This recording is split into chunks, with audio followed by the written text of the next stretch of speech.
Le balado, le planif. Dans l'angle mort, avec Isabelle Bérard.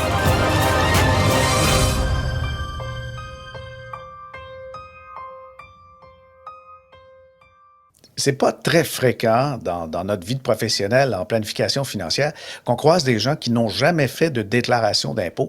J'en ai connu quelques-uns. Le plus spectaculaire, c'est Vincent Lacroix. Puis, écoutez, le fraudeur notoire, s'en est très, très mal tiré.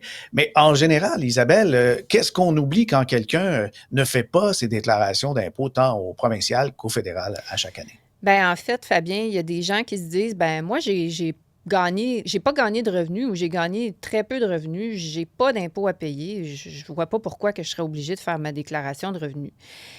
Par contre, ce qu'on oublie, c'est que faire sa déclaration de revenus, ce n'est pas que pour payer l'impôt. C'est aussi pour ouvrir des droits à des prestations qu'on pourrait potentiellement avoir droit là, en fonction de nos revenus. Donc, on se trouve à perdre la possibilité de recevoir différents crédits ou différentes prestations. Pensons, entre autres, aux allocations familiales, tant du Canada que du Québec, qui sont basées sur les revenus familiaux, ou encore le crédit TPS ou le crédit pour solidarité. Les prestations d'aide aux études aussi, et aussi les prestations pour aînés. Si on pense au supplément de revenu garanti qui est basé sur nos revenus déclarés. Donc, si on ne déclare pas nos revenus, on ne peut pas se prévaloir de ces prestations-là ou de ces crédits d'impôt-là. Il y a un autre risque aussi, c'est que lorsqu'on fait sa déclaration de revenus, on se trouve également à payer l'assurance médicaments dans le cadre du régime de la RAMQ. Donc, si on ne paie pas nos assurances médicaments, à un moment donné, le gouvernement pourrait aussi commencer à mettre un doute sur notre statut de résidence fiscale et on pourrait potentiellement perdre même la possibilité de se faire soigner gratuitement parce qu'on n'aurait pas payé nos allocations, nos assurances maladie. Nos contributions, oui. Oui. Mm-hmm. Et l'autre chose, si vous aviez eu droit à un remboursement, disons que vous avez gagné un petit revenu, vous avez eu un prélèvement d'impôt à la source, puis vous ne faites pas votre déclaration de revenus, mais vous auriez peut-être eu droit à un remboursement d'impôt. Si on ne fait pas notre déclaration de revenus, évidemment, notre remboursement, on le retourne directement au gouvernement.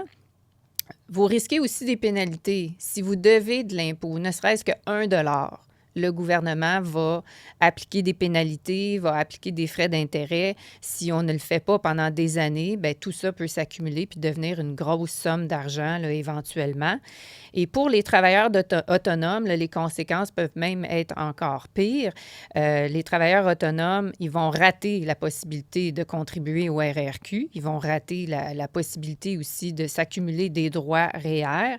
Ils vont, évidemment, aux yeux des prêteurs, ils vont avoir énormément de difficultés à emprunter pour obtenir un prêt hypothécaire, par exemple, ou obtenir du financement. Même un téléphone cellulaire. Hein? Même un téléphone cellulaire et même pour pouvoir louer un appartement, ça peut même devenir un problème. Donc, ça va augmenter pour les travailleurs autonomes, là, ça va augmenter considérablement le risque éventuellement d'être vérifié par le fisc, le fait de ne jamais faire nos déclarations de revenus. Et lorsqu'on ne produit pas notre déclaration de revenus aussi, c'est comme si on avait un dossier financier complètement bloqué. Donc, on n'est pas capable d'obtenir une marge de crédit, un prêt hypothécaire, la renégociation de nos dettes ou obtenir un taux d'intérêt plus faible au niveau hypothécaire. Donc, quand on n'est pas capable de confirmer des revenus, évidemment, ça devient extrêmement difficile. Ouais. En conclusion, c'est compliqué de faire ces déclarations d'impôts, mais c'est encore plus compliqué quand on ne les fait pas.